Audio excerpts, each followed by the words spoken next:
Allah subhanahu wa ta'alaga çeksiz maqtolar bolsun. Allah Taala ötö mehrimdүү, ырайымдуу, берешен зат, Gaffaruz zunub, күнөөлөрдү кечирүүчү зат Allah Taala.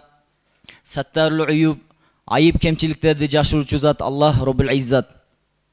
Allah subhanahu wa ta'ala karim zat, tattıksızga da berүүчү zat, surat bastan turup berүүчү zat Allah Taala. Hiç birimiz dua kılbasak dağı Allah subhanahu wa ta'ala siz menen bizge kança жылдан beri ава берип атат, сурабасак дагы акысыз берип атат Allah Taala. Allah Taala ötö beрешен, мээримдүү, кечиримдүү zat. Бүгүнкү илимий талимибиз Sahaba radıyallahu anhumlardan, jana dindegi ulu insanlardan namazları turalı bolmokçu. Sahil bin Sa'd radıyallahu anhu aytat, Abu Bakr radıyallahu anhu namazda turganda namazdan başka hiç nerseye köңүл бурбайт deydi. Mujahid rahmatullahu aleyhi aytat, Abu Bakr radıyallahu anhu namazda turganda ornotulgan türkük siyaqtı bolat deydi. Misvar bin Mahrama radıyallahu anhu aytat, men Umar radıyallahu anhuga jarakat algandan keyin töşöktө jatıp esin jogotkon кезде bardım. Karasam üstünde bir kezdeme jabılgan eken. Men emne kılayın dep jatasыңар dep surasam, үйдөгүлөрү siz тура көргөн нерсени кылабыз дешти. Men ayттым, силер ага намаз убактысы келди деп кабар бергиле. Анткени ал үчүн эң коркунучтуу нерсе намаз убактысын өткөрүп жиберүү. Алар о момундардын жетекчиси намаздын убактысы келди деп айтар замат Умар радıyallahu anhu эсине келип, Аллахка ант, ким намазды таштаса исламда ал үчүн эч кандай үлүш жок деп айтты. Ошондой эле Усман bin Abdurrahman Taymi rahmatullahu aleyhi aytat, bir жолу түндө мен Маком Ибрахимде Усман bin Affan radıyallahu anhuну көрдүм. Al namazda turup bir rekette Kur'an'ı toğlu okup bütürdü deydi. Ali radıyallahu anhu namazdın uağı kelgende öňü özgörüp, denesi titirep ketetile.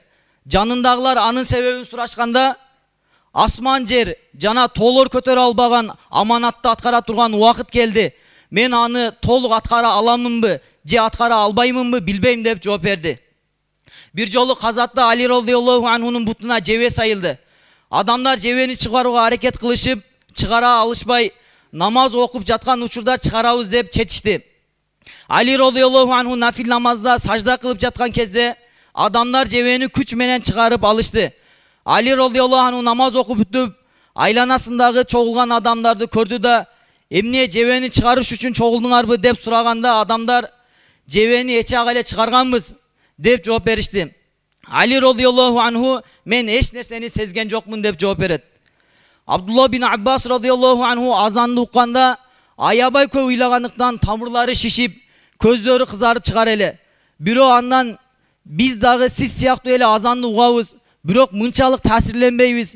Эмнеге сиз мынчалык коркосуз деп сураганда, ал эгер адамдар азандын маанисин түшүнүшкөндө уйкулары качып, тынчтары кетмек деп жооп берди.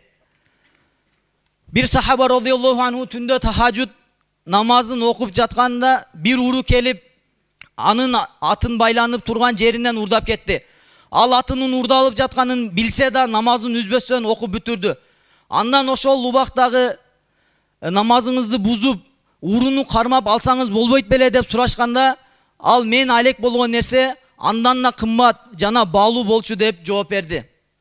Huzayfa radıyallahu anhu ayткан, pende жакшылап дарат алып, намазга турса, жана намазда башка жака көңүл бурбаса, анда Аллах Таала ага көңүл буруп сүйлөшөт дейт.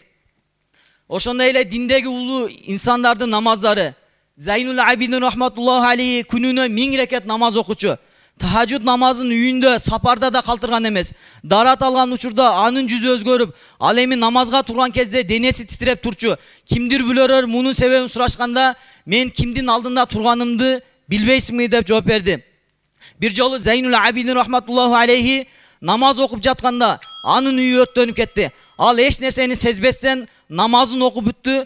Ошондо үйүңүз өрттөнүп кетти го, сиз эч нерсени сезбедиңизби деп сурашканда, ал акыреттин оту бул дүйнөнүн отун унуттуруп койду деп жооп берди.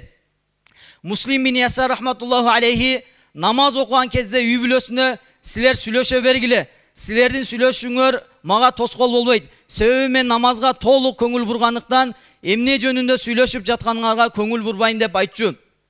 Бир улуу адамга сиз намазда турганыңызда дүйнө оюңузга келеби деп суроо узатылды. Ал намазда да намаздан сырткары да оюма келбейт деп жооп берди. Мухаммад бин Васи рахматуллаху алейхи айтат: мен дүйнөдө 3 нерсени жакшы көрөм. Биринчиси менин кемчиликтеримди айтуучу досту, экинчиси жашомо жетиштүү адал ырыскыны, үчүнчүсү жамаат менен окулган кемчиликсиз намаз жана андагы сооптун мага берилүүсүн. Ушул жерден дагы бир маселе, жекече окулган намазга караганда жамаат менен окулган намаздын сообу 27 эсе сооп болот дейт. Ал эми 27 эсени эгерде бөлүп чыгара турган болсоз, анда 33 миллиондун тегерегинде сооп болот. Бир эле бешим намазын жамаат менен окудуңуз, Аллах субхана тағала 33 миллиондун тегерегинде сооп жазат. Ошондой эле эгерде асыр намазында жамаат менен окуй турган болсоз, ошол эле 33 миллион соопту аласыз. Бешим намазын жамаат менен окудук. Кайсыл адамдын намазы Аллах жаккан болсо, кайсыл адам ихлас менен чын жүрөктөн намаз окуган болсо, Аллах субхана тағала ушул жерде отургандардын намазынын баардыгын деңгээлин ошонун деңгээлине көтөрүп туруп Аллах Таала кабыл кылат. Ошондуктан баарыбыз ниет кылайлы, намаздарыбызды сахабалар кандай намаз окуган болсо, диндеги улуу инсандар кандай намаз окуган болсо, ошондой намаз окуп, жамаат менен намаз окуганга баарыбыз аракет кылайлы.